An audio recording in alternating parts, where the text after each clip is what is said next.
Good morning, all of you. I'm audible all. आ गए सभी लोग. Good morning, Anushka. Good morning, Sakshi. Good morning, Pradnya. Good morning, Aditya. Good morning, Swayam. Good morning, Riya. Very good morning to all. चलो start करें फिर आज का session. Replication of DNA हम लोग अभी पढ़ रहे हैं. लास्ट लेक्चर में डीएनए का रेप्लिकेशन जो है कैसे होता है ये हम लोगों ने देखे थे, जिसमें हमने देखे थे कि डीएनए का जो रेप्लिकेशन का जो मोड है वो कैसा होता है, सेमी कंजर्वेटिव मेथड से होता है. ओके. सेमी कंजर्वेटिव मेथड से जब होता है तो जब डीएनए फाइनली रेप्लिकेट होता है तो ये ओरिजिनल जब डीएनए स्ट्रेन जो है जिसमें से पेरेंटल डीएनए स्ट्रेन जैसे कि डबल हेलिकल होता है डीएनए स्ट्रक्चर, तो इसमें से दोनों भी स्ट्रेन सेपरेट हो जाती है और सेपरेट होने के बाद एक न्यूली डीएनए का स्ट्रेन सिंथेसाइज होता है. तो इस तरह से इस कंसेप्ट को सेमी कंजर्वेटिव मेथड कहते हैं, क्योंकि न्यू डीएनए जब फॉर्म होगा तो इसमें से डीएनए का एक जो स्ट्रैंड रहेगा ओल्ड वाला रहता है और दूसरा जो स्ट्रैंड रहता है वो न्यू वाला रहता है. तो इसका एक्सपेरिमेंटल प्रूफ मिसेल्सन और स्टहल ने इकोलाई बैक्टीरिया पे परफॉर्म करके हमें एक्सप्लेन भी किया है, जिसमें हेवी आइसोटोप नाइट्रोजन के यूज किए और यूज करने के बाद लाइट आइसोटोप के साथ भी वहां पे एक्सपेरिमेंट करके जो सीजियम क्लोराइड डेंसिटी ग्रेडियंट था उस पर जब हमें डेटा प्रोवाइड किया तो उससे हमें समझ में आया कि डीएनए का रेप्लिकेशन जो है वो सेमी कंजर्वेटिव मेथड की हेल्प से होता है. ओके. मीन्स यहाँ पे इंटरमीडिएट हाइब्रिड जो था और उसके साथ बाकी के भी डीएनए मिले हैं.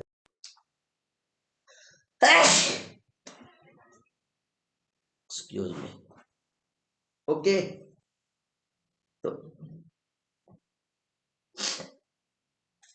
इतना समझ में आया.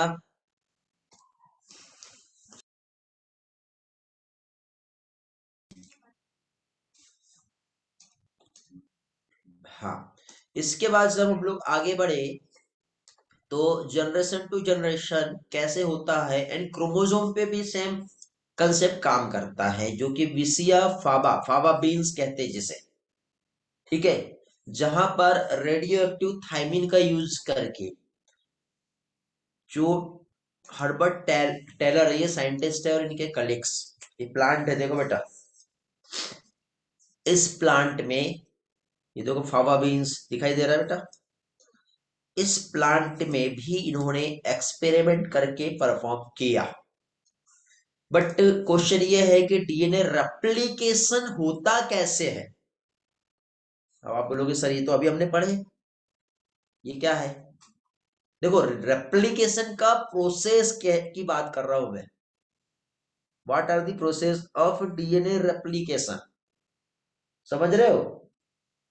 स्टेप्स कैसे होती, कैसे डीएनए रेप्लिकेट करेगा, उसका स्टेप्स जो है वो कैसे होगा, वो हम लोगों को यहाँ पे देखना है अभी. क्या देखना है.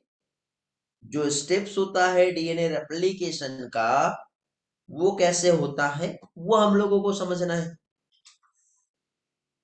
तो स्टार्ट करते हैं डीएनए रेप्लिकेशन की जो प्रोसेस कैसे होगी उसको जानने के लिए. जस्ट वेट, एक स्लाइड शेयर करूंगा जिसके लिए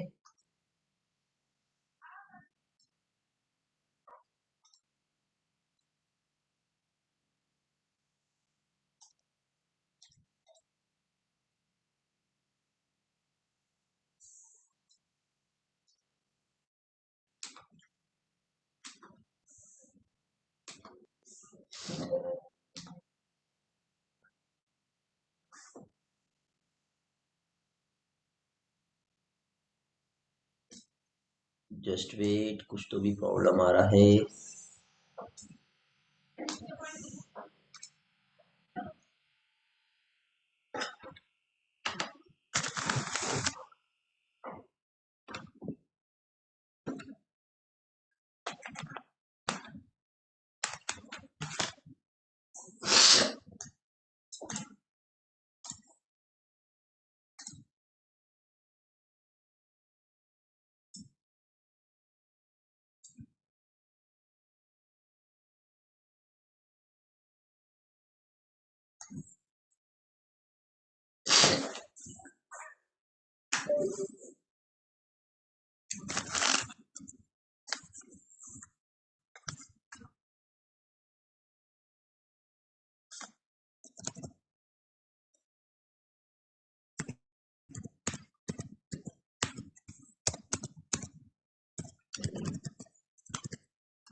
स्क्रीन में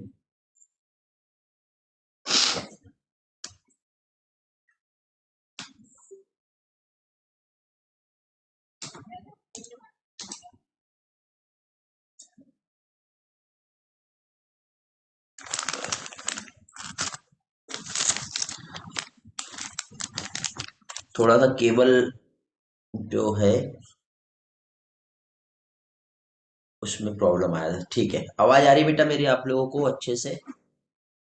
एक्चुअली जो मेरा पेन टेबलेट का जो केबल है ना, ये वाला, ये कहीं ना कहीं टच हुआ ना तो इतना मैग्नेटिक वाला है ना ये, तो वो क्या होता है किसी से भी कनेक्ट हुआ तो वो फिर कुछ भी कमांड लेने लग जाता है।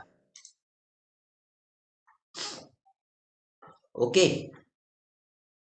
हाँ चलो तो स्टार्ट करते हैं। अब बेटा डीएनए रेप्लिकेशन का जो मोड है वो था सेमी कंजर्वेटिव मोड। हम अभी लास्ट लेक्चर में इतना समझ गए हैं, बट ये जो मोड यहाँ पे जो है सेमी कंजर्वेटिव मोड, तो उसमें हमें कुछ और भी कंसेप्ट यहाँ पे जानना है। कैसे स्टेप्स होती है डीएनए रेप्लिकेशन की, एनसीईआरटी ने इतने अच्छे से हमें नहीं समझाया है। ठीक है, तो उस पोर्शन को अच्छी तरह से समझने के लिए हम लोगों को यहाँ पे आज का ये जो सेशन है बहुत जरूरी है। समझ रहे हो बेटा? यदि आपने ये वाला सेशन समझ लिए और फिर एनसीईआरटी से पढ़े तो हर चीज आपको अच्छे से क्लियर हो जाएगी। तो ये मान के चलो कि आपका आज का अभी का ये जो लेक्चर है हमारे बायोलॉजी में मॉलिक्यूलर बेसिस ऑफ इनहेरिटेंस का, जिसमें हम डीएनए रेप्लिकेशन का जो मेथड्स देख रहे हैं, कुछ एनिमेशंस, कुछ पिक्चराइजेशन और कुछ theory with the help of slide, आज हम लोग देखेंगे। एक एक चीज आपकी अच्छे से क्लियर हो जाएगी बेटा। तो सबसे पहले तो डीएनए रेप्लिकेशन का जो प्रोसेस होता है वो क्या है, कैसे होता है? तो देखो बेटा, ये यदि हम देखें तो यहाँ पे आपको ये पेरेंटल स्ट्रैंड दिखाई दे रहा है डीएनए का, इस तरह से रहता है। तो जब पेरेंटल डीएनए मॉलिक्यूल से जब दो डॉटर डीएनए मॉलिक्यूल का फॉर्मेशन होता है, यदि हम इसको इस तरह से बनाएं तो ये पेरेंटल डीएनए हो गया। ये पेरेंटल डीएनए दो डॉटर डीएनए मॉलिक्यूल में हूबहू एक समान ऐसे क्या होगा, डिवाइड हो जाएगा। इस फिनोमिना को क्या कहेंगे? DNA replication. लेकिन अपने आप ऐसे नहीं होता ना बेटा, क्योंकि डीएनए का एक ये वाला स्ट्रैंड और दूसरा ये वाला स्ट्रैंड, बीच में इनके आ रहा है हाइड्रोजन बॉन्ड। तो सबसे पहले इस हाइड्रोजन बॉन्ड को ब्रेक करना पड़ेगा। ब्रेक करने के बाद ये डीएनए स्ट्रैंड ऐसा सेपरेट होता है। ठीक है, बॉन्ड वीक होगा तो ये स्ट्रैंड ऐसा क्या होगा, सेपरेट होगा। सेपरेट होने के बाद इसके बाद यहाँ पे न्यू इस तरह से डीएनए सिंथेसाइज होता है। ओके, तो अब ये कैसे होता है? तो डीएनए का जो रेप्लिकेशन है ये एक कॉम्प्लेक्स मल्टी स्टेप प्रोसेस होती है। कैसे होती है? Complex multi step process. और कॉम्प्लेक्स मल्टी स्टेप प्रोसेस होने की वजह से यहाँ पे बहुत सारे एंजाइम का रिक्वायरमेंट होता है, मींस मल्टी एंजाइम प्रोसेस है ये। कुछ फैक्टर्स चाहिए, प्रोटीन फैक्टर, और कुछ मेटल आयन का यहाँ पर रिक्वायरमेंट रहेगा। ठीक है, तो प्रोकैरियोटिक और यूकैरियोटिक दोनों में भी ये प्रोसेस होगा। तो यूकैरियोटिक में बेटा जो न्यूक्लियस है, इनसाइड द न्यूक्लियस क्योंकि जब सेल डिवाइड हो रही होती है तो सेल डिवीजन में हम लोगों ने पढ़े थे कि जो सेल डिवीजन का फेज होता है, तो सेल डिवीजन का फेज जिसमें पहला तो इंटरफेज होता है, याद आ रहा है। और इंटरफेज यदि हम देखें तो इसमें G1 S G2 और M फेज होता है। तो डीएनए का रेप्लिकेशन किस फेज में होगा? ये वाला एस फेज में। बट प्रोकैरियोटिक में ये साइटोप्लाज्म में ही होगा, लेकिन यूकैरियोटिक में ये न्यूक्लियस में होता है, क्योंकि न्यूक्लियर डिवीजन कैरियोकाइनेसिस और साइटोकाइनेसिस होता है। ठीक है, तो उसमें जो फेज होती है S phase, very very important, बहुत बार रिपीट होता है ये क्वेश्चन, तो ये आप लोग याद रखोगे। ठीक है बेटा, तो इस तरह से ये प्रोसेस होती है।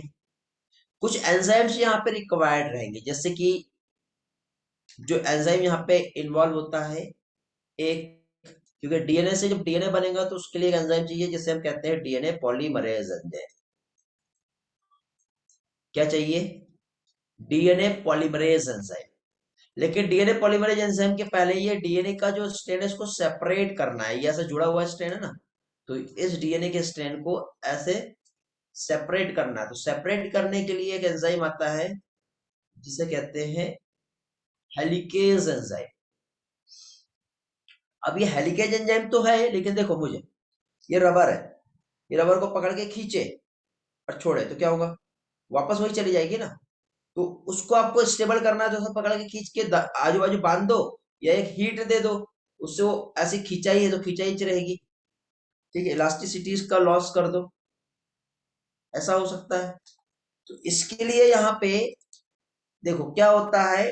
एक तो पॉलीमरेज एंजाइम तो मैंने आपको समझा दिया, दूसरा हेलिकेज एंजाइम आएगा।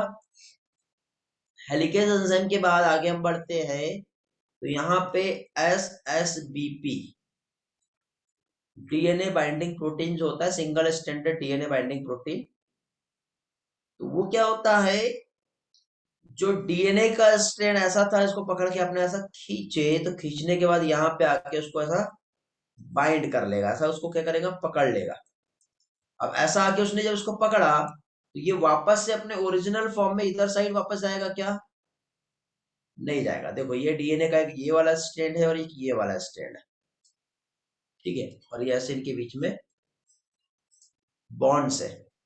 तो अभी क्या हुआ, ये जो डीएनए का स्ट्रैंड है, यहां से पकड़ के इसको इधर खींचा तो ये इधर आ सकता था, खींचा तो इधर आ सकता था, खींचा तो इधर आ सकता था, खींचा छूट गया। इसको भी खींचा वापस आ सकता था, खींचा वापस आ सकता था, खींचा छूट गया। कैसे छूटा, कैसे होगा? इसको पकड़ रखने के लिए यहां से इसको ऐसे बांध दिए उसने, हमने कील ठोक दिया और उसको स्टेबल कर दिए। अब ये वापस आएगा क्या? नहीं आएगा। ठीक है, तो यहाँ पे तो बॉन्ड ऑलरेडी है, यहाँ पे बॉन्ड ब्रेक हुए। ये अपने आप ब्रेक नहीं होता, इसके लिए हीट करना पड़ता है या फिर कोई ना कोई एनर्जी देनी पड़ती है। इसके लिए हमको हीट करना पड़ेगा या कोई ना कोई एनर्जी देनी पड़ेगी, तब जाके ये प्रोसेस होगा। तो ये कैसे होगा?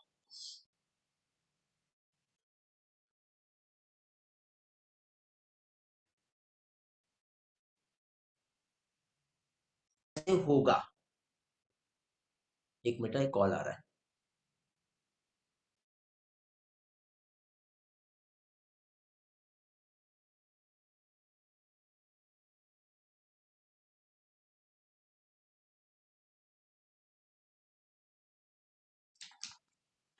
ओके, तो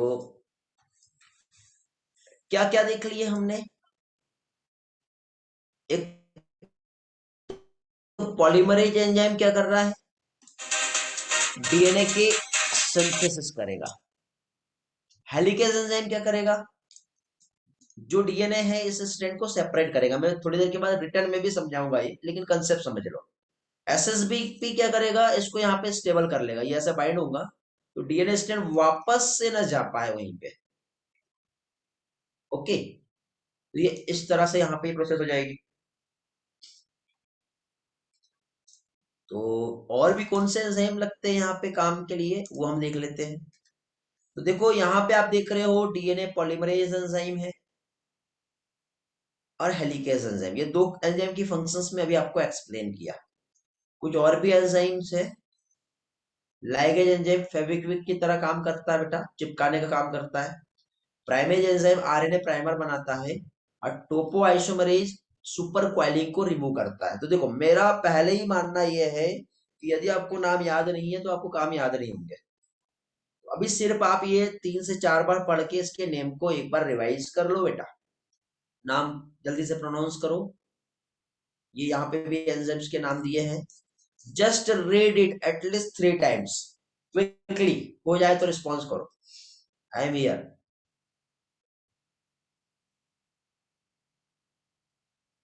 प्रथमेश वाक का रिस्पॉन्स आ रहा है, क्या बात है, बड़े दिनों बाद।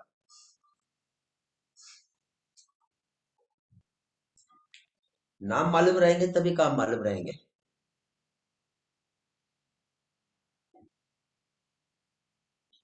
कल का टेस्ट कैसा रहा आप लोगों का, दिए क्या सभी लोगों ने?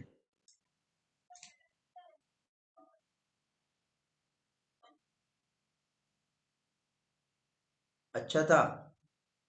एनालिसिस हो गई? कुछ करेक्शन थे क्या, या नहीं थे?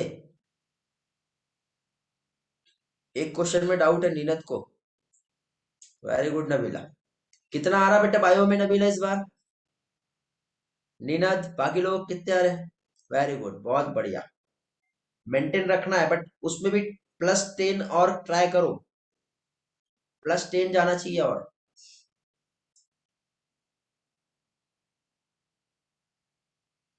वेरी गुड आदित्य, बहुत बढ़िया। आदित्य +20 करना है आपको, और अभी ट्राई।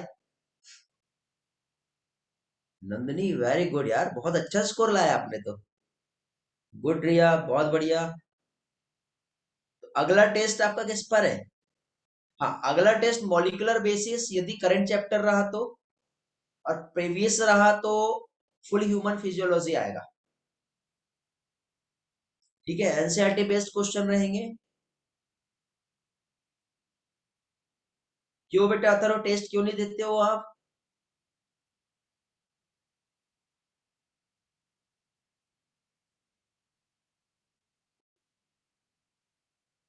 इस संडे का शेड्यूल तो मेरे पास आया नहीं यार अभी, तो शायद नहीं होगा।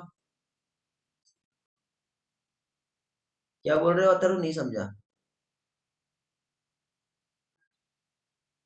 अनुष्का का भी ठीक है रिस्पॉन्स। और बाकी बच्चे? कल की टेस्ट नहीं दिया है आप ऐसा बोल रहे हो? अच्छा, ओके, ठीक है। क्यों बेटा, क्यों नहीं दिए? नेक्स्ट टेस्ट का पोर्शन करेंट सिलेबस रहा तो मॉलिक्यूलर बेसिस, और रिवीजन टेस्ट रहा तो आपका फुल ह्यूमन फिजियोलॉजी आएगा। वेरी गुड नीनद, बहुत अच्छी बात है, अच्छा स्कोर है। But Ninad, I want +20 marks increase more. It is very beneficial for your all over result. Total score कितने आ रहे हैं आप लोगों के? 600 वाले है कोई? 600, 600 प्लस 636। अरे वाह, वेरी गुड, बहुत बढ़िया। दिस इज वेरी गुड, अच्छा स्कोर है बेटा। और कितने बच्चे हैं 600 प्लस, क्या उसके रेंज में आसपास? रिया है, ओके, 598। आदित्य 580 बेटा। 600 तक ट्राई करो। आदित्य थोड़ा कम हो रहा है स्कोर आपका, है ना? रिया आप भी बढ़ाओ, 598 अच्छा है, बट बढ़ाओ उससे। और कौन कौन है? नंदिनी आपका कितना आ रहा है टोटल स्कोर? आर्यन आमडर है 602, बहुत बढ़िया। 636 है नबीला। बाकी लोगों के स्कोर भी ऐसे ही जाने चाहिए।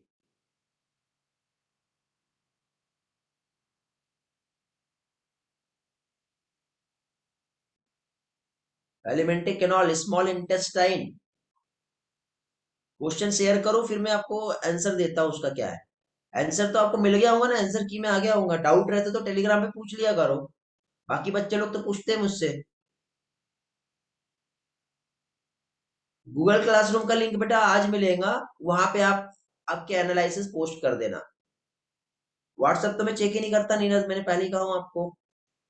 आप टेलीग्राम पे पोस्ट कर दो, मैं देख के आपको रिस्पॉन्स कर दूंगा, ठीक है? बेटा 4 चैप्टर क्यों? अब तो टाइम बढ़ गया ना हमारा, 4 चैप्टर से काम नहीं चलता, अभी से पढ़ो, फुल दिवाली वैकेशन मिलेगा आपको। फुल ह्यूमन फिजियोलॉजी अच्छे से पढ़ो।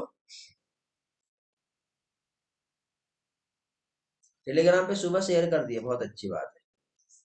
हॉलीडे है बेटा 2 से 8, 2 से 7।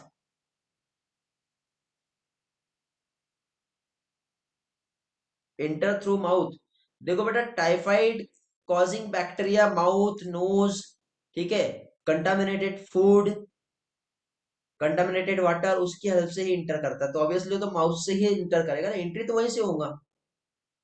Site of infection small intestine है। बेटा आइडिया नहीं है अथर्व, अभी अपडेट कर दिया जाएगा आपको। एनालिसिस का मैं आज लिंक पोस्ट कर दूंगा, डाउट आप लोग टेलीग्राम पे पोस्ट कर दो। एंट्री पूछा बेटा, क्वेश्चन मैंने अभी प्रॉपर देखा नहीं हूँ, अभी एक बार मेरे को चेक करना पड़ेगा, ठीक है। अब इतने सारे क्वेश्चन फ्रेम किए ना, उसके बाद एक एक क्वेश्चन याद नहीं रहते हैं, ठीक है। क्वेश्चन विद ऑप्शंस देखता हूँ, फिर मैं आपको रिप्लाई दे देता हूँ, चलेगा।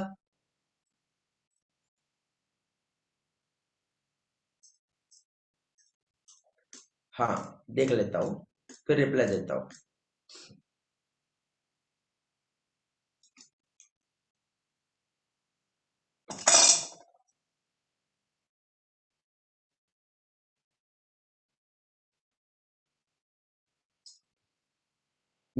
व्हाट्सएप वाला फोन नहीं है मेरे पास। गणेश का कॉलेज का प्रैक्टिकल है का रिस्पॉन्स मिल रहा है, खुशी का मिल रहा है, रोहिणी का। नीरज बेटा आपका रिस्पॉन्स नहीं आया, व्हाट्सएप वाला फोन नहीं है, सॉरी, ठीक है, बाद में देखते हैं। तो अभी देखो, ये कुछ एंजाइम्स है यहां पर, जो डीएनए के रेप्लिकेशन में इन्वॉल्व होंगे, सॉरी। तो अब डीएनए के रेप्लिकेशन में ये जो एंजाइम्स हैं, इनके काम क्या होते हैं? DNA polymerase, DNA ligase, primase, topoisomerase, helicase. Okay, इनका रोल क्या होता है ये हम देखेंगे अभी। तो अभी ये जो एंजाइम है,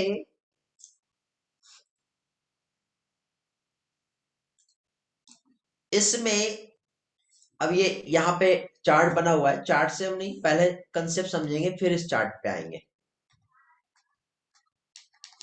अब यहाँ पे उस तरह से नहीं दिया, मैं वन बाय वन आपको प्रोसेस यहाँ पे समझाता हूँ, जिससे आपको सारे कंसेप्ट क्लियर भी होंगे, याद भी होंगे। क्या देख रहे हैं हम लोग?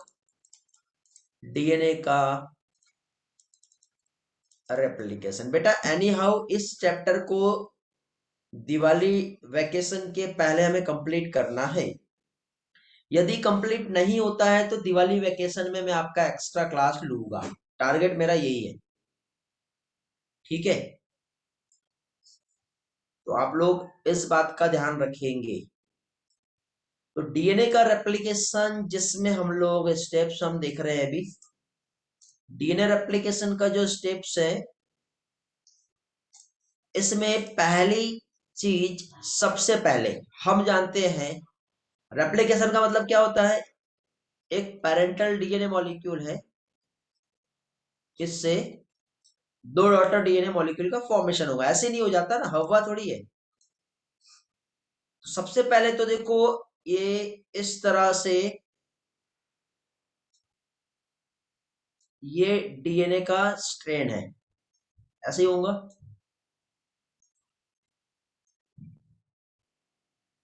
तो ये डीएनए डबल हेलिकल स्ट्रक्चर होता है, तो ये 2 स्ट्रैंड है डीएनए की। दोनों में स्ट्रैंड जो ज्वाइन है आपस में, कैसे है? With the help of hydrogen bond. तो कुछ ऐसा हो जाए कि इनके बीच का इस बॉन्ड को ब्रेक कर दिया जाए, तो दोनों में स्ट्रैंड सबसे पहले क्या होंगी? सेपरेट होंगी। तो स्टेप्स फर्स्ट जो आती है यहाँ पे, वो आता है सेपरेशन ऑफ डीएनए स्ट्रैंड, जिसके लिए रिक्वायर्ड होगा इसको एक एंजाइम जो स्ट्रैंड को सेपरेट करेगा। उस एंजाइम का नाम है हेलिकेज एंजाइम। हेलिकेज एंजाइम क्या करेगा, जो डीएनए की ये जो स्ट्रैंड है, इस स्ट्रैंड पर ये हेलिकेज एंजाइम में आके बाइंड करेगा, और बाइंड करने के बाद उस स्ट्रैंड को, जैसे सपोज ये यहाँ पे बाइंड किया है, तो उस स्ट्रैंड को उसने क्या किया, सेपरेट कर दिया। तो ये यहाँ पे हाइड्रोजन बॉन्डिंग ऐसी थी, अभी बॉन्डिंग ऐसी हो जाएगी। तो with the help of helicase enzyme DNA strand क्या हुआ, सेपरेट हो गया। सेपरेट होने के बाद सेकंड पॉइंट, डीएनए स्ट्रैंड को स्टेबलाइज करना पड़ेगा। स्टेबलाइजेशन ऑफ डीएनए स्ट्रैंड, इसके लिए एक प्रोटीन आता है जिसे एसएसबीपी कहते हैं, single standard DNA binding protein. Full form क्या है इसका, single standard DNA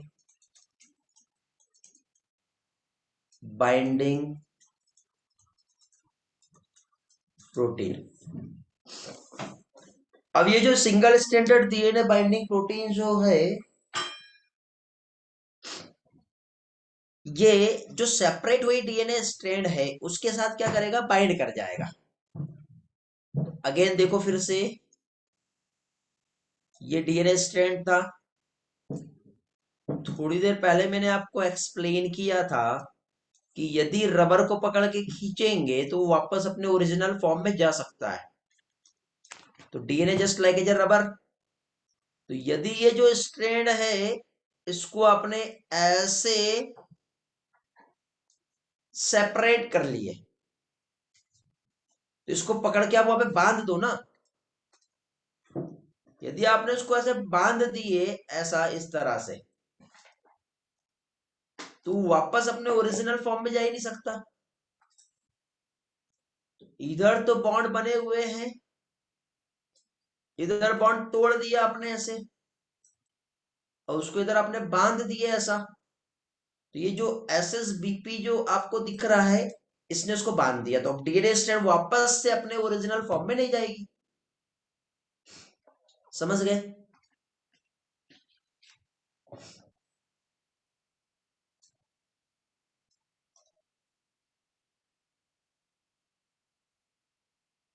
helicase bond तोड़ रहा है, सही बात है। हेलिकेज डीएनए स्ट्रैंड को सेपरेट कर रहा है। सेपरेशन के बाद फिर क्या चीज, ये सेपरेट होने के बाद डीएनए स्ट्रैंड स्टेबलाइज हो गया। अब स्टेबलाइज होने के बाद, अब देखो, ये जो डीएनए की स्ट्रैंड आपको दिख रही है ऐसी, ये सेपरेट तो हो गई। सेपरेट होने के बाद नेक्स्ट डीएनए पॉलीमरेज एंजाइम यहां से ऐसा एक न्यू डीएनए को सिंथेसाइज करेगा इधर, और यहां से सिंथेसाइज करेगा इधर, इस डायरेक्शन पे।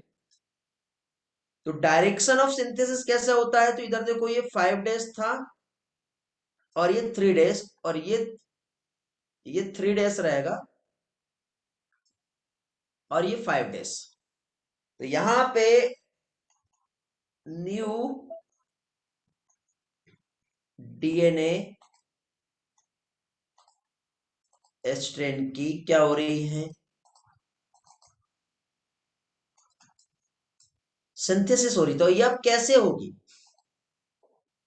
न्यू डीएनए स्ट्रैंड का जो सिंथेसिस होगा, तो यहां पे for the formation of new strand, for the formation of new strand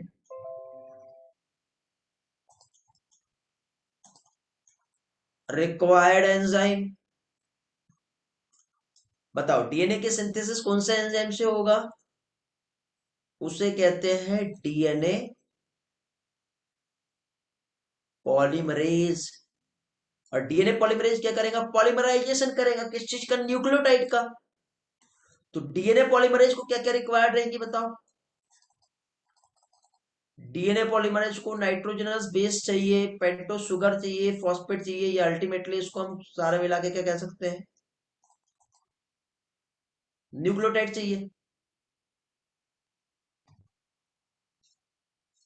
और न्यूक्लियोटाइड को जोड़ते जाएगा और इस तरह से डीएनए का सिंथेसिस करते जाएगा। लेकिन ना डीएनए पॉलीमरेज ना बहुत आलसी है। वो अपने आप काम नहीं करता। उसको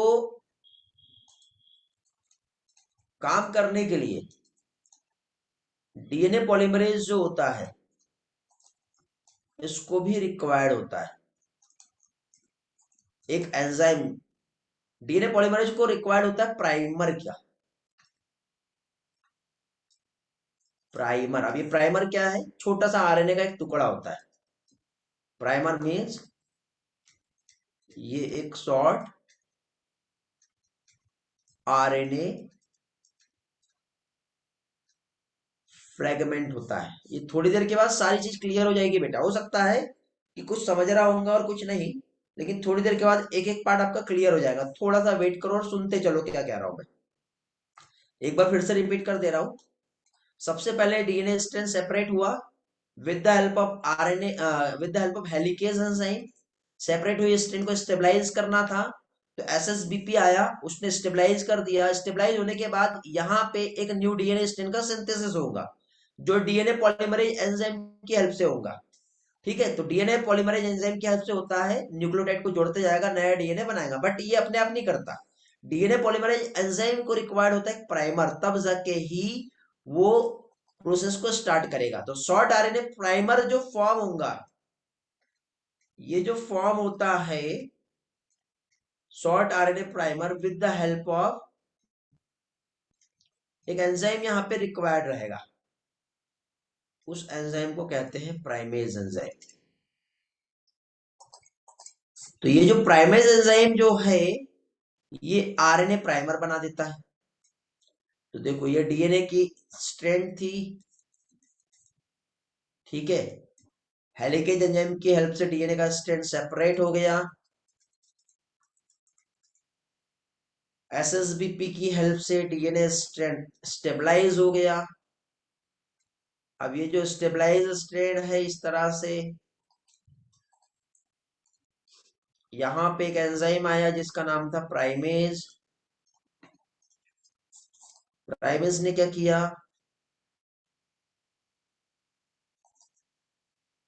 यहाँ पे ये इसको प्राइमर कहेंगे। अब ये जब प्राइमर आया, तो प्राइमर आने के बाद अब एक ये जो है इसको हम डीएनए पॉलीमरेज कहेंगे। तो डीएनए पॉलीमरेज वहां पे गया। ओके। अब डीएनए पॉलीमरेज जैसे ही वहां पे जाके बाइंड करेगा, थोड़ा सा छोटा डायग्राम बना लेता हूं। ये ऐसा था, ये ऐसा था, ये ऐसा था। ये पॉलीमरेज एंजाइम यहाँ पे बाइंड कर गया। कर गया। अभी पॉलीमरेज एंजाइम यहाँ पे बाइंड किया, तो ये यहां से सा आगे बढ़ते गया, यहां तक पहुंच गया। और उसके पीछे पीछे न्यूक्लियोटाइड को जोड़ते जोड़ते ऐसा सिंथेसाइज किया। तो ये ऐसा डीएनए एक तरफ इधर साइड सिंथेसिस हो रही है बेटा।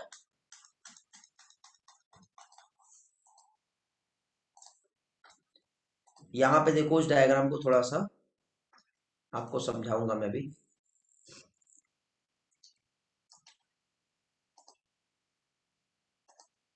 डीएनए स्ट्रैंड कैसा सिंथेसाइज हो रहा है ध्यान से देखना।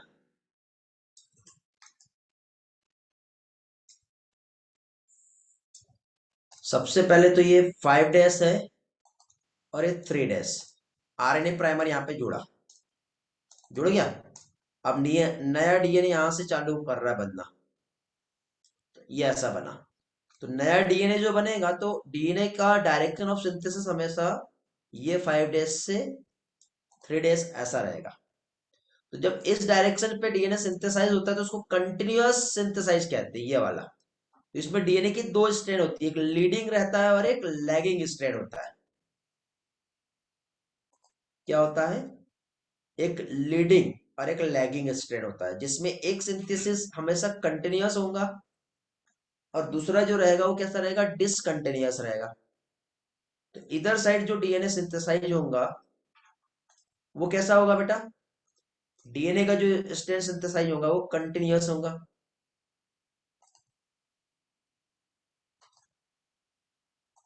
और इधर साइड जो डीएनए सिंथेसाइज होगा वो डिसकंटिन्यूअस होगा। तो जब डीएनए इधर साइड सिंथेसाइज करता है तो ऐसा छोड़ छोड़ के करता है। तो डायरेक्शन ऑफ सिंथेसिस यहां पर हम देखेंगे तो देखो, यहां पर भी कलर कौन सा, ये 3 days और ये 5 days था। तो यहां पर ये जो रहेगा ये 5 days रहेगा, ये वाला। ठीक है।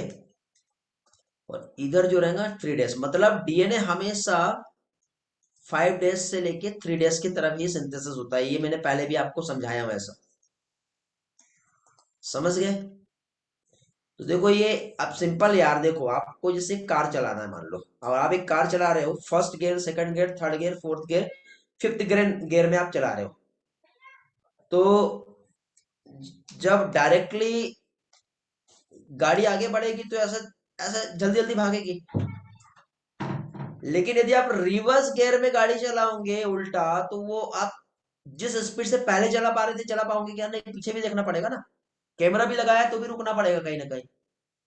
तो रुकते रुकते चलाओगे। तो डीएनए जब इस डायरेक्शन पे सिंथेसिस करता है तो डीएनए का स्ट्रैंड एक डायरेक्शन पे बहुत अच्छे से बना लेता है, लेकिन इधर जब बनाएगा तो छोड़ छोड़ के बनाएगा। तो बीच में यहाँ पे क्या होते हैं, गैप फिल हो जाते हैं।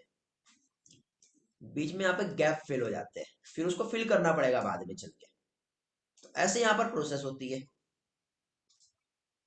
ओके। देखो क्या क्या समझा दिया मैंने आप लोगों को। यहाँ पे मैंने समझाया एंजाइम्स के नेम्स, ये आप देख रहे हो सारे। पॉलीमरेज एंजाइम आपको समझ में आ गया, प्राइमेज समझ में आ गया, हेलिकेज समझ में आ गया। टोपोआइसोमरेज सुपर क्वाइलिंग को रिमूव करता है। एक डायग्राम से समझाता हूं मैं कैसे होता है। ठीक है। अब देखना, एक बोरे की रस्सी होती है जो उसमें ऐसी ऐंठन रहती है। एक तरफ से आप खोलोगे ऐसा, तो इधर बहुत ज्यादा ऐसी गुथा जाती है, आपने देखे होंगे। ओके। तो उसको सुपर कॉइलिंग बोलते हैं, जो कि टोपो आइसोमरेज की वजह से रिमूव होती है। अभी देखो बीच में ऐसे गैप आए, तो गैप में एक डीएनए के टुकड़े को जोड़ना पड़ेगा ना, और जोड़ के चिपकाना पड़ेगा। जैसे चिपकाने के लिए फेविक्विक चाहिए हमें। ये जो डीएनए लाइगेज एंजाइम है फेविक्विक की तरह काम करेगा। चलो तो देखते हैं। सबसे पहले हेलिकेज एंजाइम, जिसको क्या कहते हैं वो याद रखना है। गायरेज एंजाइम, जिसको टोपोआइसोमरेज कहते हैं, ये याद रखना है। एसएसबीपी मैंने बताया। डीएनए पॉलीमरेज एंजाइम 1, 2 और 3 तीन टाइप के होते हैं, ये याद रखना है आपको। तो डीएनए पॉलीमरेज थर्ड क्या कर रहा है ये याद रखना है, पॉलीमरेज 1 क्या कर रहा है ये याद रखना है। प्राइमेज मैंने समझाया और लाइगेज मैंने समझाया। स्क्रीनशॉट लो, एक बार पढ़ो, फिर मैं समझाता हूँ। Just read this slide quickly. Read हो जाए तो टेक्स्ट करना है आपको। और रीड करने के बाद ऐसा कोई पार्ट है कि जो नहीं समझा, पूछो मुझसे।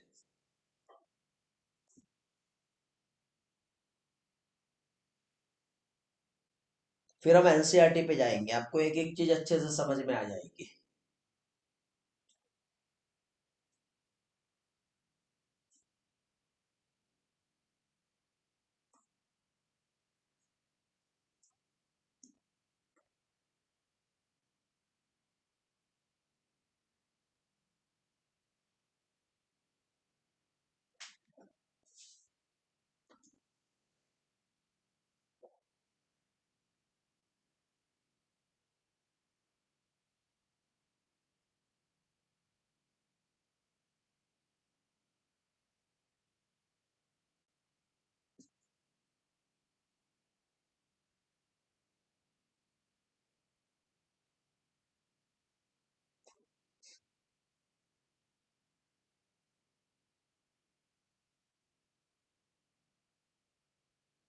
सिर्फ 2 लोगों का ही रिस्पॉन्स आया बेटा। डीएनए गायरेज थोड़ी देर में समझ में आ जाएगा। उसको एनिमेशन से समझाऊंगा मैं।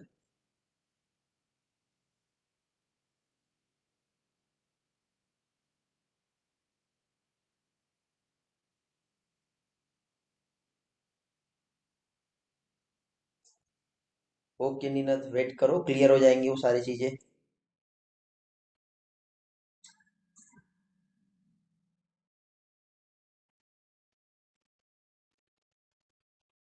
चलो रीडिंग डन हो गई है, तो मैं अभी अगेन एक्सप्लेन करता हूँ क्या लिखा हुआ है यहाँ पर। बाकी बच्चे लोग, I am waiting for your response, quickly read it.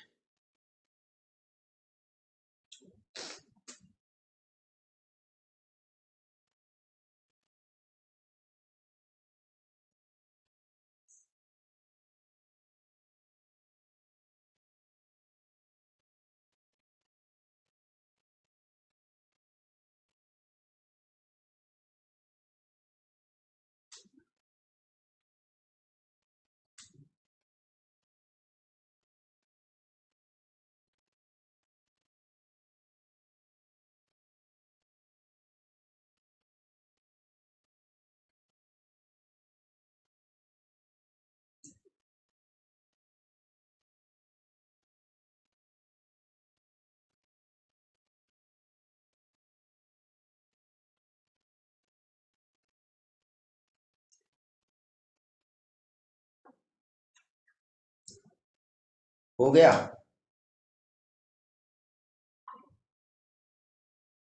Okay, तो अभी देखिए, आगे बढ़ते हैं और एक एक जो स्टेप्स है यहाँ पर वो हम देखेंगे।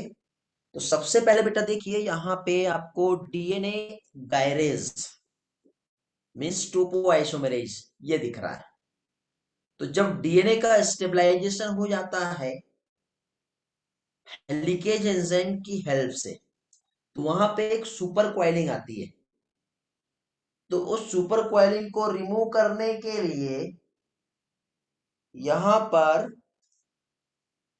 क्या चीज, डीएनए गायरेज एंजाइम का रिक्वायरमेंट होता है। अब सुपर क्वाइलिंग मतलब देखो, ये एक रस्सी है,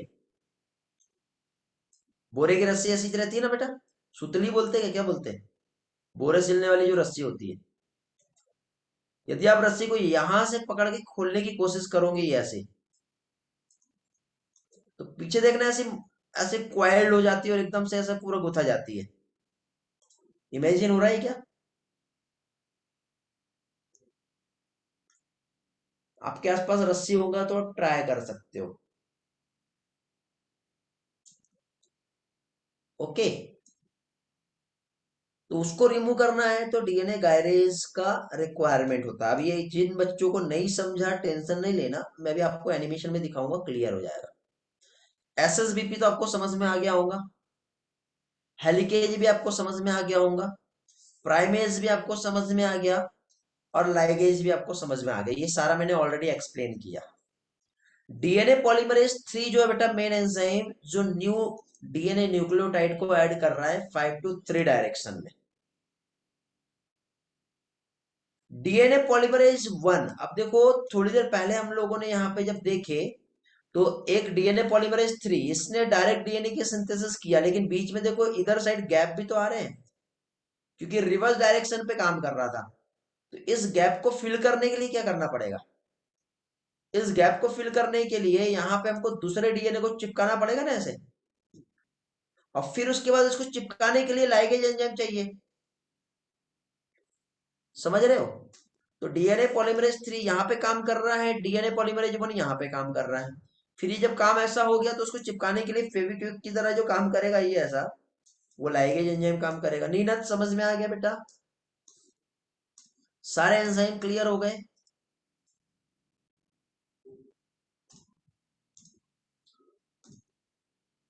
अब टोपो आइसोमरेज को आप देख लो तो और अच्छे से क्लियर हो जाएगा। तो यहाँ पे देखो डीएनए पॉलीमरेज जो है, इसमें डीएनए डिपेंडेंट डीएनए पॉलीमरेज कहते हैं उसको हम, जो मेन एंजाइम है। ठीक है, 1 2 3 तीन टाइप के प्रोकैरियोटिक सेल में एंजाइम दिखने को मिलते हैं। ठीक है, रेप्लिकेशन का जो मैकेनिज्म होता है, तो देखो ये डीएनए का रेप्लिकेशन जिस जगह से स्टार्ट होता है उसको ओरिजिन ऑफ रेप्लिकेशन कहते हैं। ठीक है, origin of replication means DNA का रेप्लिकेशन कहां से स्टार्ट हो रहा है। फिर जो न्यूक्लियोटाइड है उसको एक्टिवेट करना भी जरूरी है, क्योंकि अभी वो जैसे एटीपी होगा, जीटीपी होगा, टीटीपी रहेगा, तो ये सब डीऑक्सी राइबोज, एडेनोसिन ट्राइफॉस्फेट ऐसे रहेंगे ना। डीएनए स्ट्रेन को सेपरेट करना पड़ेगा, आरएनए प्राइमर का फॉर्मेशन होगा, और फिर न्यू स्ट्रेन का फॉर्मेशन होगा। तो ये स्टेप्स है यहाँ पर जो काम करने वाली है। तो ये जो स्टेप्स यहाँ पे जो काम कर रही है, तो इसमें सबसे पहले तो देखो ओरिजिन ऑफ रेप्लिकेशन, मतलब रेप्लिकेशन एक स्पेसिफिक पॉइंट से स्टार्ट होता है, उस जगह को ओरिजिन ऑफ रेप्लिकेशन कहते हैं। एक्टिवेशन होंगे deoxy ribose nucleotide, ATP, GTP, CTP और टीटीपी। फिर डीएनए स्ट्रेन यहाँ पे आपको सेपरेट होते हुए दिख रही है बेटा, ये वाली। तो देखो सबसे पहले हेलिकेज एंजाइम दोनों भी जगह बाइंड किया और वो स्ट्रेन को क्या करेगा, सेपरेट कर देगा। तो ये देखो सेपरेट हो गई डीएनए स्ट्रेन। एनिमेशन में दिखाऊंगा थोड़ी देर के बाद, अभी देखते चलो। सेपरेट हो गई।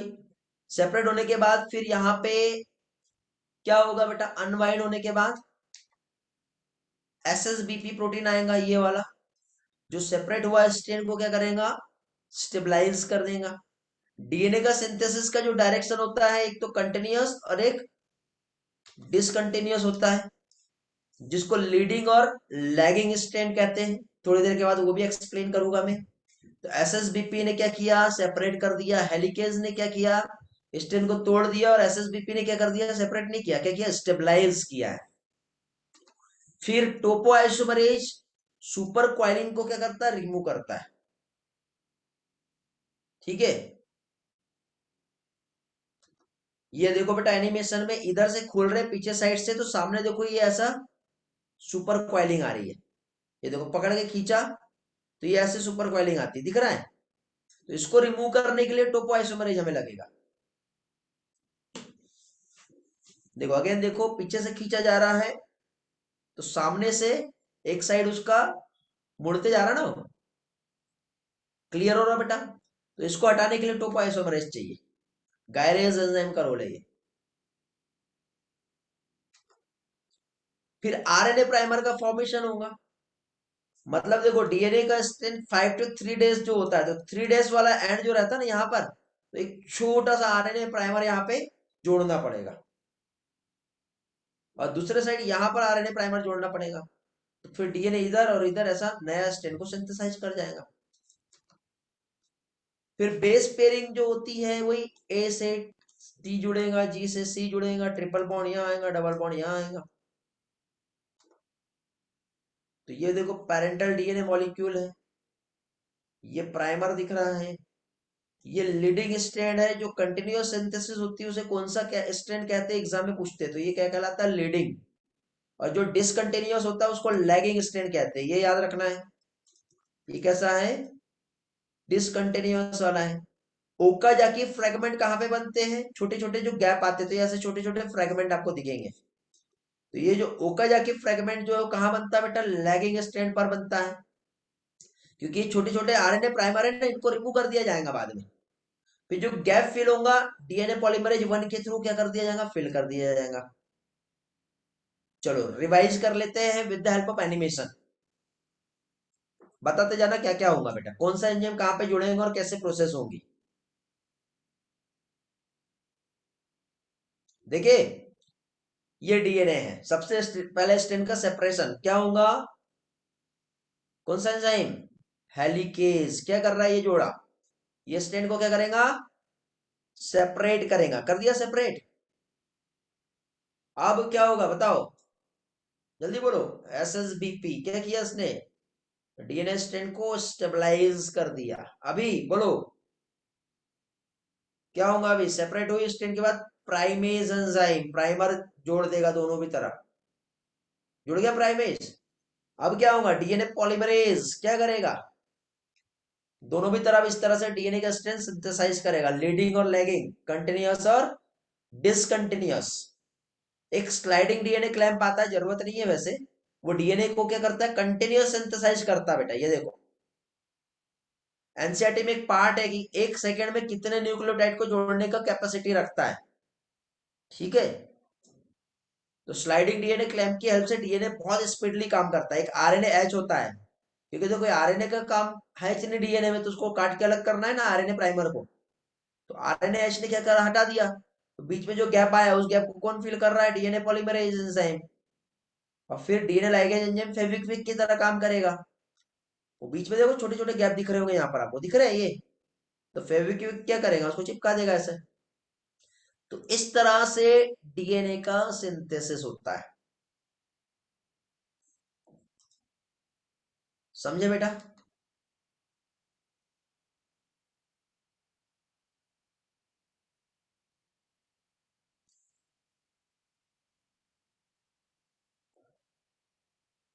तो 2000 बेस पेयर पर सेकेंड जोड़ने का कैपेसिटी होता है। तो स्लाइडिंग डीएनए क्लैंप की हेल्प से डीएनए पॉलीमरेज एंजाइम बहुत तेजी से काम करता है। तो अब ये एंजाइम वाला पार्ट जो है आपका, ठीक है, ये आपके एनसीईआरटी का डेटा है। क्या है ये आपके, ये एनसीईआरटी का डेटा है। तो इसको हम लोग देख लेते हैं लाइन टू लाइन। अब हम एनसीईआरटी पढ़ लेते हैं, कौन सा मशीनरीज वहां पे काम कर रहा है, कैसे ये प्रोसेस हो रही है।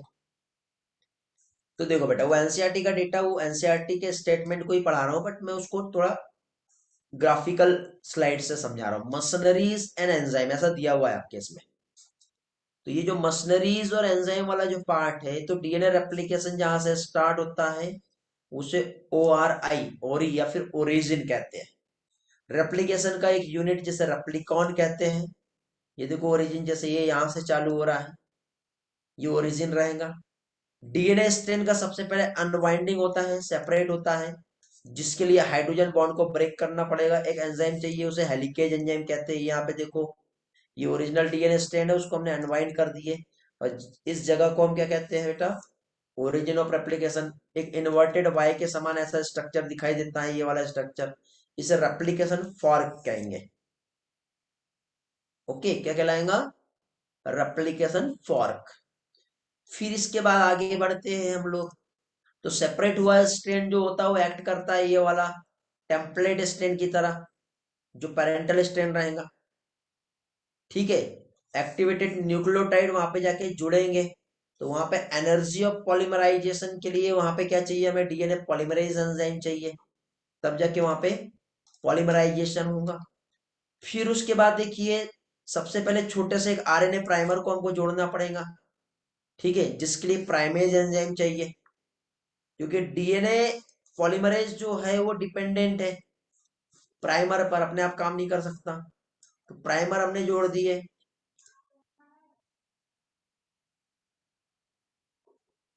लास्ट स्लाइड रिपीट करूं, नहीं समझा बेटा? ये सब मैंने पहले समझा दिया ना। देखो, डायरेक्शन ऑफ सिंथेसिस क्या होता है, 5 to 3 होता है।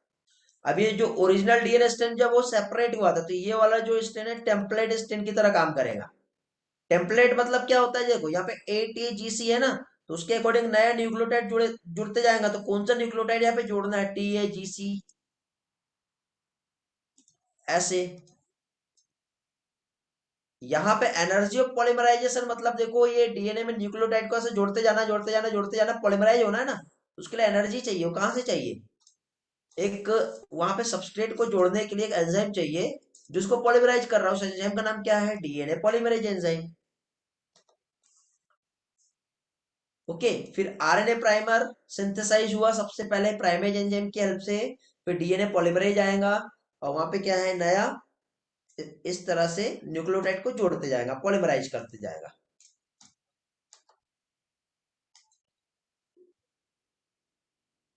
फिर डीएनए का रेप्लिकेशन एक साइड में कंटिन्यूअस होता है, जो 5 to 3 days में होगा, जिसको हम लीडिंग स्ट्रैंड कहते हैं। दूसरे साइड में डिसकंटिन्यूअस होता है, छोटे छोटे फ्रेगमेंट बन जाते हैं वहां पे, ओकाजाकी फ्रेगमेंट। इस स्ट्रेन को लैगिंग स्ट्रेन कहते हैं। क्या कहते हैं इसे? लैगिंग। तो लीडिंग और लैगिंग याद रखना बेटा आपको, कंटिन्यूअस और डिसकंटिन्यूअस। फिर ओकाजाकी फ्रेगमेंट जो है, आगे चल के न्यू स्ट्रेन, आगे एंजाइम चाहिए हमें, लाइगेज एंजाइम, उससे जुड़ जाता है, उस स्ट्रेन को लैगिंग कहेंगे। तो डीएनए पॉलीमरेज एंजाइम में बेटा प्रूफ रीडिंग का मैकेनिज्म भी होता है। यदि गलती से उसने रॉन्ग बेस को वहां पे जोड़ दिया, ठीक है, तो वो क्या है, उसको पहचानेगा।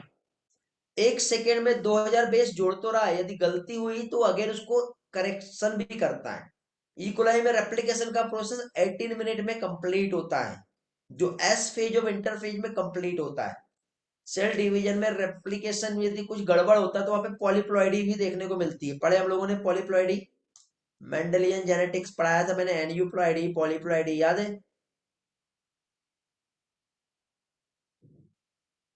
इकोलाई में डीएनए सर्कुलर डीएनए होता है, तो रेप्लिकेशन कुछ इस तरह से होता है। तो ये ऐसा थीटा के समान स्ट्रक्चर दिखाई देता है, इसलिए इसको थीटा रेप्लिकेशन कहते हैं।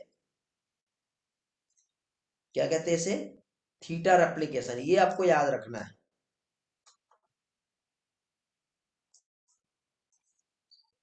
क्लियर हो गए बेटे ये पॉइंट सारे? अब ये एनसीईआरटी का डेटा है, एक बार पढ़ेंगे। आपके सामने पास में एनसीईआरटी रखे होंगे तो एक बार पढ़ोगे, या यहां से भी पढ़ सकते हो। एक ये पेज है, और एक ये पेज है, और एक ये पेज है, पढ़ लो जल्दी से।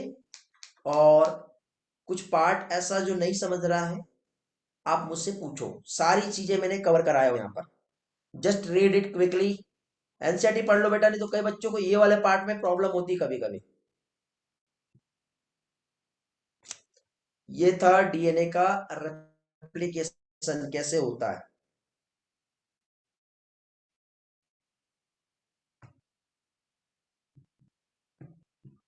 अभी अप्रोक्सीमेटली आधे घंटे हमारे पास है, तो ट्रांसक्रिप्शन भी अभी हम लोग स्टार्ट करेंगे आज ही।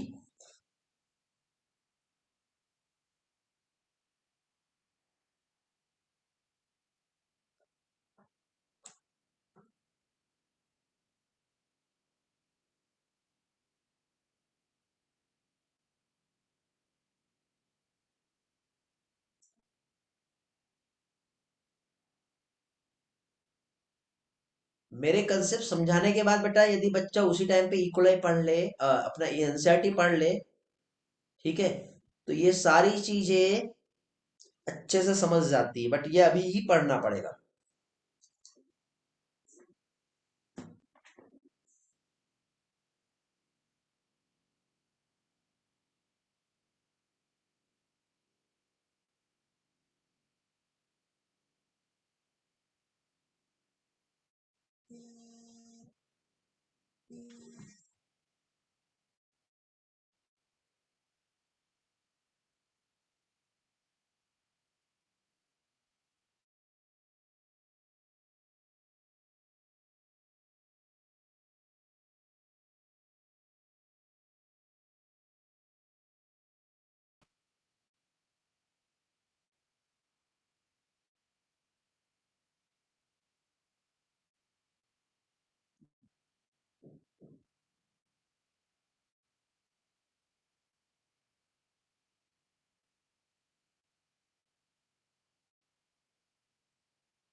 हो गया बेटा रीड करके सभी लोगों का?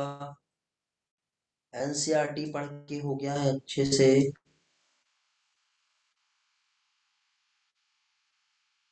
कुछ डाउट आ रहे हैं या क्लियर है? 2 मिनट का टाइम चाहिए, ठीक है। पढ़ लो, पढ़ने के बाद डाउट आ रहे हैं तो हैंड रेज करके रखो, नहीं आ रहे हैं तो टेक्स्ट कर दो कि sir everything is clear.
Aditya भोगे, आर्या बोंद्रे, दो लोगों का रिस्पांस मिला है जिनका क्लियर हो गया है।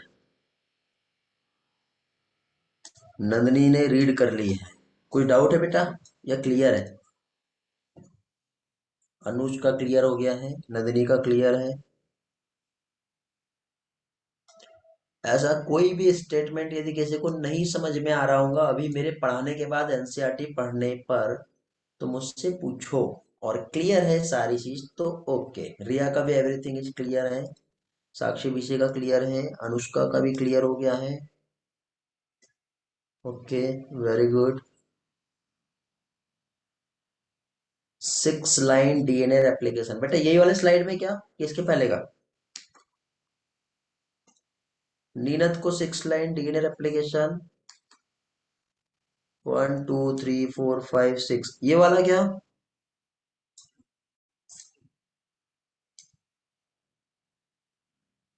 यही वाली 6 लाइन, ये वाली है नेक्स्ट स्लाइड? अच्छा नहीं, 1 2 3 4 5 6। DNA dependent DNA polymerase catalyze polymerization only one direction, that is 5 days to 3 days।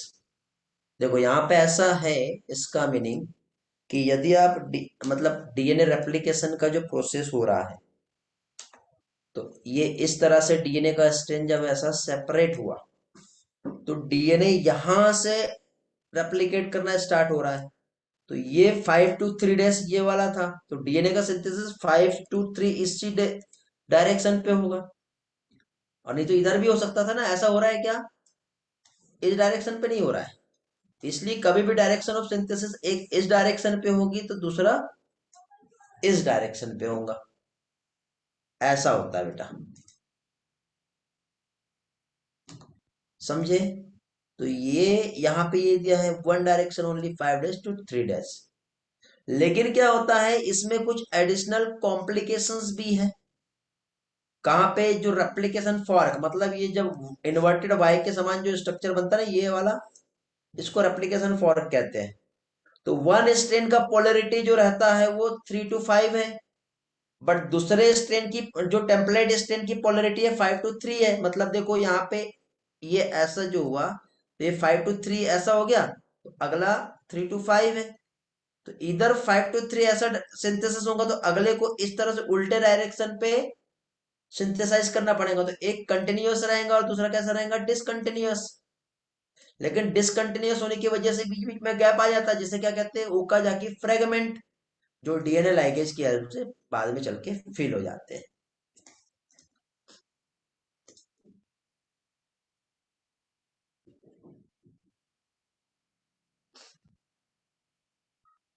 रेली को डाउट आ रहा है 5th line in first paragraph,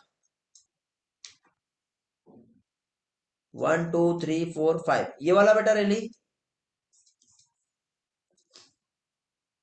enzyme में हाईली इफिशियंट होता है एंजाइम जो पोलिमराइज कर पाए लार्ज नंबर ऑफ न्यूक्लियोटाइड बहुत कम टाइम में। और इकोलाई में 4.6 × 10⁻⁶ बेस पेयर, और ह्यूमन में 6.6 × 10⁻⁹ बेस पेयर होता है। तो ये प्रोसेस कॉम्प्लिकेट होती है, और ये जो कंप्लीट होता है प्रोसेस 18 मिनट्स में बेटा कंप्लीट होता है रेप्लिकेशन का। तो एवरेज रेट यदि हम देखें पॉलीमराइजेशन का, तो 2000 बेस पेयर पर सेकेंड होता है।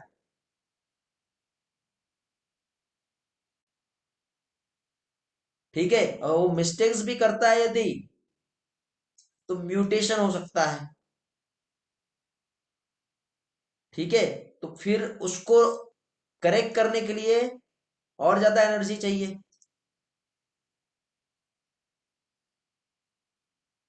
दोनों का भी बेटा,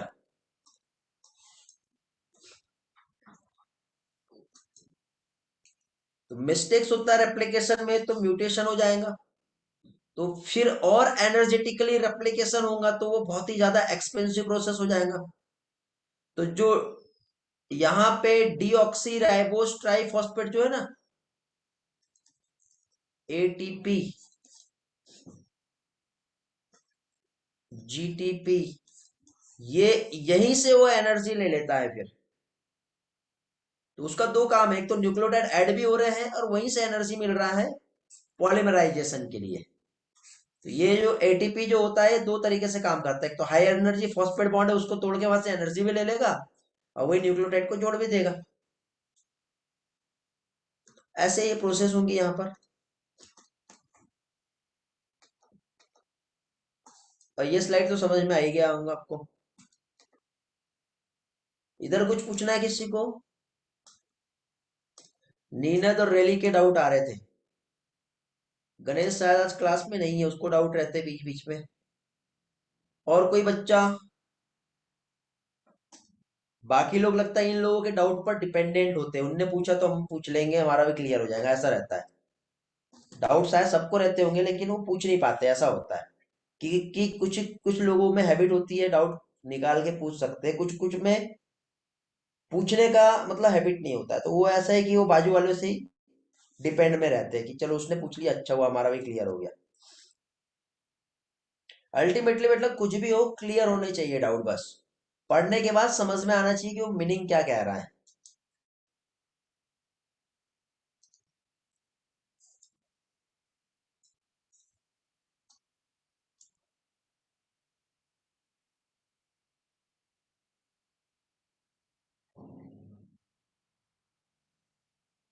हो गया क्लियर? और मैंने लास्ट टाइम जो क्वेश्चन प्रैक्टिस करवाया था, मैंने प्रैक्टिस किए सभी लोग? क्वेश्चन बन जाएंगे? हाँ, 3n पॉलीप्लॉइड होगा। 3n 4n कुछ भी हो सकता है बेटा। 3n ट्राइप्लॉइड ही होता है बेटा, ट्रिप्लॉइड, पॉलीप्लॉइड नहीं होगा।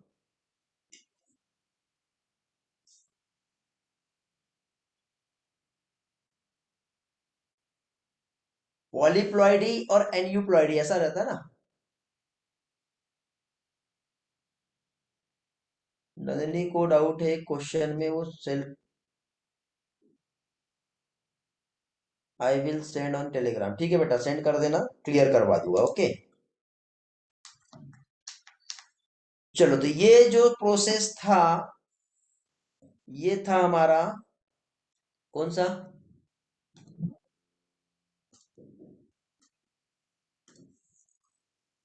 ये था हमारा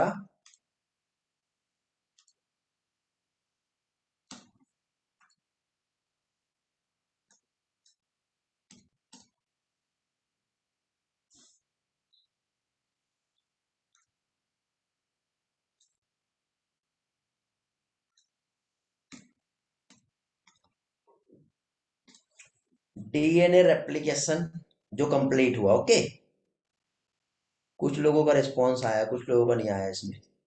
अब आगे हम नेक्स्ट प्रोसेस, नेक्स्ट स्टेप कौन सा? ट्रांसक्रिप्शन देखेंगे। ट्रांसक्रिप्शन का प्रोसेस क्या होता है? तो अभी बेटा डीएनए से डीएनए तो बन गया है, डीएनए से डीएनए का सिंथेसिस तो हो गया है, लेकिन अब यहाँ पे ये जो डीएनए जो है, ये डीएनए आपस में स्ट्रैंड ब्रेक होता है और डबल स्ट्रैंडेड डीएनए से इस तरह से आरएनए बनेगा। तो ये जो डीएनए आपको दिख रहा है, इससे आरएनए के बनने की जो प्रोसेस होती है, वेरी गुड कुशी, means formation of RNA from DNA, इस फिनोमिना को कहते हैं ट्रांसक्रिप्शन। क्या कहेंगे इसे? इसे कहेंगे ट्रांसक्रिप्शन। और ट्रांसक्रिप्शन का जो प्रोसेस होता है, यहां पे ये 3 स्टेप्स में होगा। अब ट्रांसक्रिप्शन की जो प्रोसेस 3 स्टेप्स में जो होगी, जिसमें सबसे पहले इसमें आता है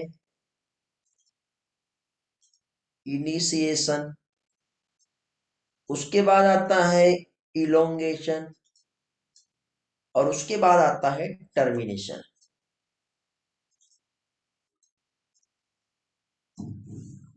ओके, तो ये तीनों भी प्रोसेस जो है होगा। तो इसमें देखो सबसे पहले डीएनए का जो स्ट्रैंड है वो सेपरेट होता है। जैसे कि सपोज ये डीएनए है, तो ये डीएनए का स्ट्रैंड सबसे पहले क्या होगा, सेपरेट होगा। सेपरेट होने के बाद डीएनए की जो स्ट्रैंड होती है, इसका ये वाला एक जो रीजन होता है, यहां पर एक एंजाइम आके बाइंड करता है।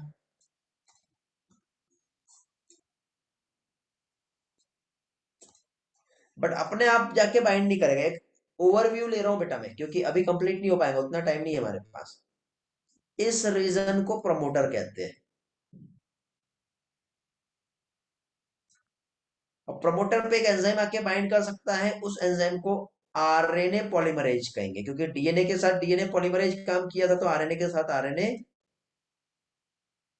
पॉलीमरेज। आरएनए पॉलीमरेज अपना अकेले से जुड़ने का कैपेसिटी नहीं होता है, इसको एक फैक्टर चाहिए होता है जिसकी हेल्प से जुड़ता है। तो इसको कहते हैं सिग्मा फैक्टर। सिग्मा फैक्टर की हेल्प से आरएनए पॉलीमरेज प्रमोटर पे जाके काम करेगा। जैसे इसके पहले आरएनए प्राइमर बना था, तब जाके डीएनए पॉलीमरेज वहां पे काम किया था। तो ऐसे ही यहां पर आरएनए पॉलीमरेज के लिए सिग्मा फैक्टर चाहिए होगा। और सिग्मा फैक्टर ये जो है ये डीएनए स्ट्रैंड है। तो इस डीएनए स्ट्रैंड पे ये जो रीजन है ये प्रमोटर रीजन है। तो इस प्रमोटर रीजन पे आके आरएनए पॉलीमरेज आके जुड़ गया। देन इस प्रोसेस को स्टार्ट करता है। तो ये जो प्रोसेस जब स्टार्ट होती है, तो इस प्रोसेस को क्या कहते हैं, इनिशिएशन। क्या कहेंगे इसे, इनिशिएशन। इलोंगेशन में, इलोंगेशन जो होता है इसमें ये जो पॉलीमरेज एंजाइम है अपनी जगह से ऐसा आगे बढ़ चुका है, और आगे बढ़ने के साथ यहां से इस तरह से आरएनए बनना चालू हो गया है।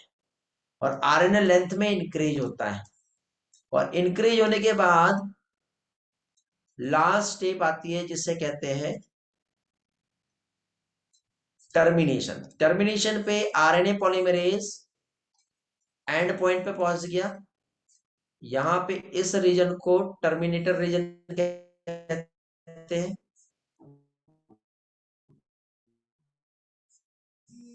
जहां पे प्रोसेस जो, ठीक है, तो यहां पे आरएनए जो बना वो निकल के अलग हो जाएगा, पॉलीमरेज अलग हो जाएगा, डीएनए अलग हो जाएगा। इस प्रोसेस को टर्मिनेशन कहते हैं। प्रोसेस यहाँ पे क्या हो रही है, टर्मिनेट हो रही है। तो ऐसा 3 स्टेप्स ऑफ मैकेनिज्म होता है जहां पर ये प्रोसेस होगी, और डीएनए से आरएनए का सिंथेसिस होगा। ठीक है, क्या होगा, डीएनए से आरएनए की सिंथेसिस होती है। 3 स्टेप्स ऑफ मैकेनिज्म यहां पे होता है। तो इसको मैं आपको with the help of animation कैसे ये प्रोसेस होती है, कहाँ पे होती है, क्या होता है, कैसे ये प्रोसेस एक्चुअल होगा, इसको आगे चल के क्लियर कराऊंगा। ठीक है, और अल्टीमेटली ये प्रोसेस जो है आपको एक एक पॉइंट बहुत अच्छी तरह से समझेंगे कि ये प्रोसेस कैसे होती है। ठीक है, तो भी अब जो काम बाद में करना हो आप अभी भी कर सकते हो, एक बार थोड़ा सा एनिमेशन में देख लो ये प्रोसेस कैसे हो रही है।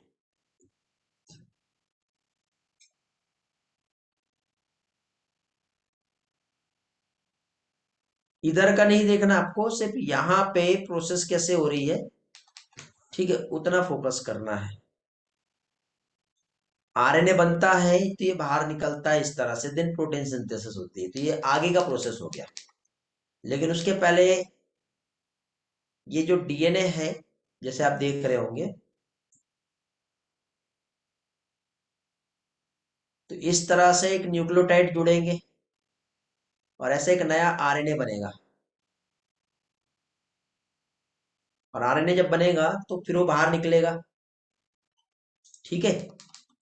तो यहाँ पे ये जो प्रोसेस हो रही है, तो ये यहाँ पे बेटा 3 स्टेप्स ऑफ मैकेनिज्म थोड़ी देर पहले मैंने समझाया आपको। इनिशिएशन, इलोंगेशन और टर्मिनेशन। सिग्मा फैक्टर के साथ आरएनए पॉलीमरेज प्रमोटर रीजन पे आके बाइंड कर रहा है, आरएनए लेंथ में इंक्रीज हो रहा है। टर्मिनेटर रीजन पे पहुंचने के बाद आरएनए वहां से अलग हो जा रहा है, फिर उसके बाद उसका मॉडिफिकेशन होता है यहाँ पे, जिसमें स्प्लाइसिंग, एडेनालाइजेशन, पॉलीएडेनालाइजेशन और क्या कहते हैं, कैपिंग जो होता है। ठीक है। कैपिंग, पॉली एडिनाइलेशन और स्प्लाइसिंग होती है, 3 मैकेनिज्म। ये हम आगे चल के पढ़ेंगे। स्प्लाइसिंग में जो नॉन कोडिंग रीजन होता है ना, इंट्रॉन, उसको रिमूव कर दिया जाता है और एक्सॉन को जोड़ दिया जाता है। इधर टोपी पहना दो, इधर पूंछ लगा दो, जिससे आरएनए मैच्योर्ड हो जाएगा, स्टेबल हो जाएगा। तो पहले जो आरएनए जो बनता है वो प्री एमआरएनए बनेगा, और बाद में एक प्रोसेड आरएनए बनेगा। तो यहाँ पे इस तरह से थोड़ा सा एक कॉम्प्लिकेटेड मैकेनिज्म्स होता है। ये यूकेरियोटिक में एक कॉम्प्लेक्सिटी देखने को मिलती है। अभी क्या होती है, कैसे होती है, अभी बेटा सिर्फ मैं एक ओवरव्यू दे रहा हूं आपको। जब आप पढ़ोगे तो आपको थोड़ा थोड़ा समझेगा। ठीक है बेटा। आई होप थोड़ा सा कुछ क्लियर हुआ होगा आपको। और टाइम भी हो गया है तो आगे कंटिन्यू नहीं कर पाएंगे हम। ठीक है। तो नेक्स्ट लेक्चर में ट्रांसक्रिप्शन पढ़ेंगे हम लोग। पढ़ के आइए।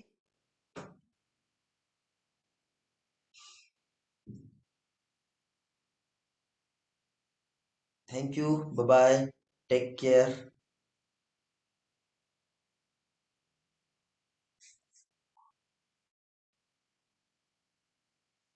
Have a great day.